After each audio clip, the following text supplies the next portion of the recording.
പ്രസാദ് നൂർനാട് 65-ാമത്തെ എപ്പിസോഡിലാണ് എന്നെ നൊമ്പരപ്പൂവിലേക്ക് ക്ഷണിക്കുന്നത്. അപ്പോൾ കേരളത്തിൽ മൊത്തം ചില പ്രൊഡ്യൂസേഴ്സിനൊക്കെ ഒരു ധാരണയുണ്ട്, ബിജു വട്ടപ്പാറയെ സീരിയലിൽ ഒരു 65-ാമത്തെ എപ്പിസോഡിലാണ് കൊണ്ടുവരേണ്ടതെന്ന്. കാരണം ഈ പ്രസാദ് തന്നെയാണ് എന്നെ ആലിപ്പഴം എന്ന് പറയുന്ന സീരിയലിൽ 65-ാമത്തെ എപ്പിസോഡിൽ എന്നെ എഴുതാൻ വിളിക്കുന്നത്. അപ്പോൾ പ്രസാദ് എന്തോ ഒരു മുൻകൂട്ടിയാണോ എന്നെനിക്കറിയില്ല. ഇപ്പോൾ പ്രസാദ് 65-ാമത്തെ എപ്പിസോഡിൽ എന്നെ ഇതിനകത്ത് കൊണ്ടുവരുന്നു. എല്ലാം തികച്ചും യാദൃച്ഛികതകളാണ് എന്ന് മാത്രമേ എനിക്ക് ഈ കാര്യത്തിൽ പറയാനുള്ളൂ. പ്രസാദ് നൂർനാട് വളരെ സ്റ്റിൽ ഫോട്ടോഗ്രാഫറായി വന്ന് പ്രൊഡക്ഷൻ എക്സിക്യൂട്ടീവായിട്ട് വന്ന് അദ്ദേഹത്തിൻ്റെ പ്രയത്നം കൊണ്ട് ഏഷ്യാനെറ്റിൻ്റെയും സൂര്യയുടെയും കൈരളിയുടെയും വിവിധ ചാനലുകളുടെ ഓഫീസുകളിൽ കയറി ഇറങ്ങി പ്രസാദ് എത്ര വട്ടം നടന്നിട്ടുണ്ടെന്ന് വ്യക്തമായി അറിയാവുന്ന ഒരാളാണ് ഞാൻ എന്നുള്ളത് കൊണ്ടാണ് പറഞ്ഞത്. ഈ ചെറുപ്പക്കാരൻ ഇന്ന് നമ്മളെല്ലാം വിളിച്ച് ഇതുപോലെ ഒരു സദസ്സിൽ നമുക്ക് എല്ലാവർക്കും ഒത്തുകൂടാനുള്ള ഒരു വേദി ഒരുക്കിയത് തന്നെ എത്രയോ ഒരു നല്ലൊരു സംഗതിയാണ്.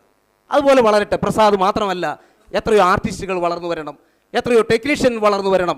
ഇപ്പോൾ ഈ പറയുന്ന ഇവിടെ കണ്ടു നമ്മുടെ ശ്രീകാന്ത്, അതുപോലെ ജോസ് പേരൂർക്കട. ജോസ് ആലിപ്പഴൊക്കെ ചെയ്യുമ്പോൾ വേറെ ജോലി ചെയ്ത ആ ജോസ് ഇന്ന് പ്രൊഡക്ഷൻ എക്സിക്യൂട്ടീവായിട്ട് മാറി. അവരുടെ കുടുംബം സന്തോഷിക്കുന്നു, ശ്രീകാന്തിൻ്റെ കുടുംബം സന്തോഷിക്കുന്നു, നമ്മളുടെ കുടുംബം സന്തോഷിക്കുന്നു. ഈ അവസ്ഥയിലേക്ക് മാറണം.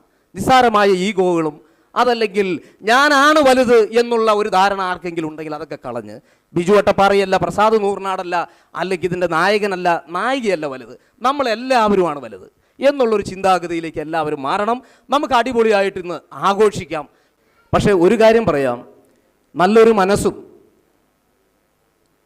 കുറേ പേര് ഇതുകൊണ്ട് ജീവിക്കുന്നു എന്നുള്ള ഒരു നല്ല മനസ്സുണ്ടെങ്കിൽ, അങ്ങനെ മനസ്സുള്ള ഒരു 10-100 പേരുടെ ഒരു കൂട്ടായ്മയാണ് നൊമ്പരപ്പൂവിൻ്റെ ഈ ടീം.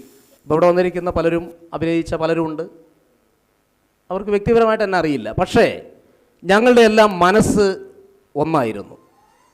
എല്ലാവരുടെയും ലക്ഷ്യം നൊമ്പരപ്പൂവിനെ ഇന്ന് കുടുംബ സീരിയലുകളിൽ ഒരു 1-ാം സ്ഥാനത്ത് എത്തിക്കുക എന്നൊരു ദൗത്യമായിരുന്നു. അതിനകത്ത് ആർട്ടിസ്റ്റ് എന്നോ ടെക്നീഷ്യൻ എന്നോ ഇല്ല. ഞങ്ങൾക്ക് ചായ തരുന്ന പ്രൊഡക്ഷൻ ബോയുടെ വരെ പ്രാർത്ഥനയാണ് ഈ സീരിയലിൻ്റെ വിജയം എന്ന് ഞങ്ങൾക്ക് അഭിമാനത്തോടു കൂടി പറയാൻ പറ്റും. എന്തൊക്കെ വിഷമങ്ങളും അതല്ലെങ്കിൽ മനസ്സുകൾ തമ്മിലുള്ള അകൽച്ചകൾ ഉണ്ടെങ്കിലും നൊമ്പരപ്പൂവിൻ്റെ കാര്യത്തിൽ എല്ലാവരും ഒറ്റക്കെട്ടായി നിന്ന് ഇത് വിജയിപ്പിക്കാൻ പ്രാർത്ഥിച്ചു. എല്ലാ വെള്ളിയാഴ്ചയും ഉച്ചയ്ക്ക് 11 മണിക്ക് ചാനലിൻ്റെ ഫോൺ ഏത് നിമിഷവും ഇതിൻ്റെ പ്രൊഡ്യൂസർക്കും ഡയറക്ടർക്കും വരും. റേറ്റിംഗ് കുറവാണെങ്കിൽ ഒരു ഇമെയിൽ മെസ്സേജ് വരും, അടുത്ത ആഴ്ച നിങ്ങൾക്ക് നിർത്താം. പക്ഷേ ഇതൊന്നും ഇതിൻ്റെ ഈ ക്രൂ മൊത്തം അറിയുന്നില്ല. പ്രസാദ് അനുഭവിക്കുന്ന ടെൻഷനോ അല്ലെങ്കിൽ പ്രസാദിൻ്റെ അളിയൻ അനുഭവിക്കുന്ന ടെൻഷനോ എഴുത്തുകാരൻ എന്നുള്ളയ്ക്ക് ഞാൻ അനുഭവിക്കുന്ന ടെൻഷനോ വാസ്തവത്തിൽ മറ്റുള്ളവർ അറിയുന്നില്ല എന്നുള്ളതാണ്. ഒരു സംഘടനയുടെ അമരക്കാരനായിരിക്കുന്ന ആളെന്ന നിലയിൽ എനിക്കിവിടെ 2 വാക്ക് പറയാതെ വയ്യ.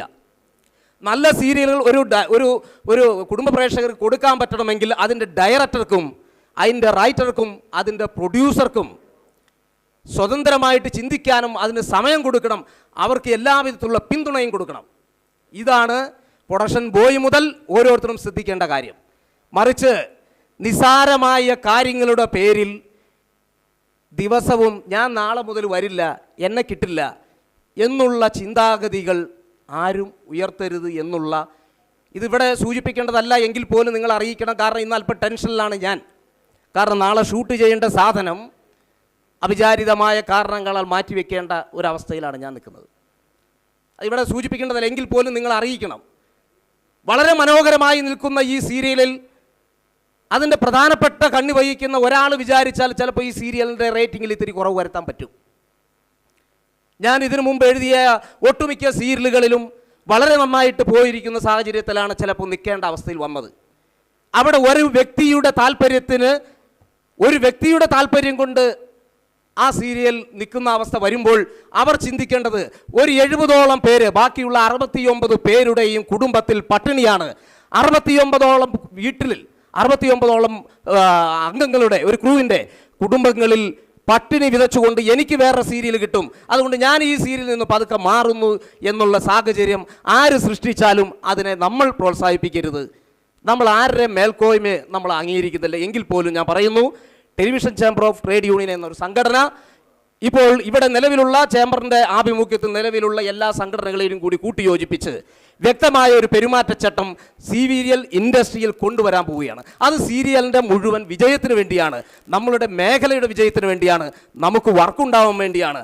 ആർട്ടിസ്റ്റായാലും ഡയറക്ടറായാലും റൈറ്ററായാലും വ്യക്തമായ മാനദണ്ഡം വേണം. ഒരാൾ വിളിച്ചിട്ട് ഇന്ന് ഞാൻ വന്നു, നാളെ മുതൽ എനിക്ക് വയ്യ, ഞാൻ വരുന്നില്ല, നിങ്ങൾ വേറെ ആരെങ്കിലും വെച്ച് ഷൂട്ട് ചെയ്തോ അല്ലെങ്കിൽ നിങ്ങൾ വേറെ ആരെങ്കിലും വെച്ച് എഴുതിക്കോ എന്ന് പറയുന്ന സാഹചര്യം ഇനി കേരളത്തിൽ ഉണ്ടാവില്ല. അങ്ങനെ ഏതെങ്കിലും ഒരു പ്രവർത്തകൻ, അത് ആർട്ടിസ്റ്റായാലും ഡയറക്ടറായാലും റൈറ്ററായാലും അങ്ങനെ ചെയ്താൽ അതിന് ശക്തമായി ചോദ്യം ചെയ്യാൻ വിധത്തിൽ ഇന്ന് പല സംഘടനകളും ഇവിടെ വളർന്നു കഴിഞ്ഞു. ഇത് ഞങ്ങൾ സൂചിപ്പിച്ചത് ഈ നല്ലൊരു വേളയിൽ, നമ്മുടെ സീരിയൽ 500 എപ്പിസോഡ് ആഘോഷിക്കുന്ന ഒരു വേളയിൽ എനിക്ക് നിൽക്കണം എന്ന് ആഗ്രഹമുള്ളതുകൊണ്ടാണ്. അങ്ങനെ ഇവിടെ വന്നിരിക്കുന്ന മുഴുവൻ പേരെയും ആരെങ്കിലും വിട്ടുപോയിട്ടുണ്ടെങ്കിൽ ക്ഷമിക്കണം, എല്ലാവരെയും വളരെ സന്തോഷത്തോടു കൂടി ഞാൻ സ്വാഗതം ചെയ്തുകൊണ്ട് നിങ്ങൾക്കെല്ലാവർക്കും ഈ സീരിയലിൻ്റെ തിരക്കഥാകൃത്ത് എന്നുള്ള രീതിയിൽ ഞാൻ നേരത്തെ സൂചിപ്പിച്ചതുപോലെ ഇതിൻ്റെ 500ഉം 1000ഉം എഴുതാൻ എനിക്ക് ഈശ്വരൻ അനുഗ്രഹം തരട്ടെ, ഭാഗ്യം തരട്ടെ.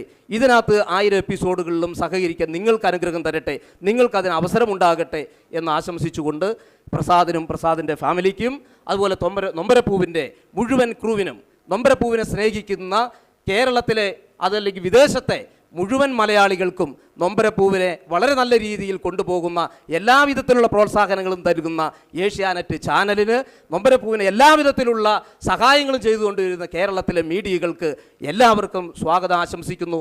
ടെലിവിഷൻ ചേംബർ ഓഫ് ട്രേഡ് യൂണിയൻ്റെ എല്ലാവിധത്തിലുള്ള അഭിവാദ്യങ്ങളും ഈ ക്രൂവിന് നേർന്നുകൊണ്ട് ഞാൻ എൻ്റെ സ്വാഗത പ്രസംഗം അവസാനിപ്പിക്കും.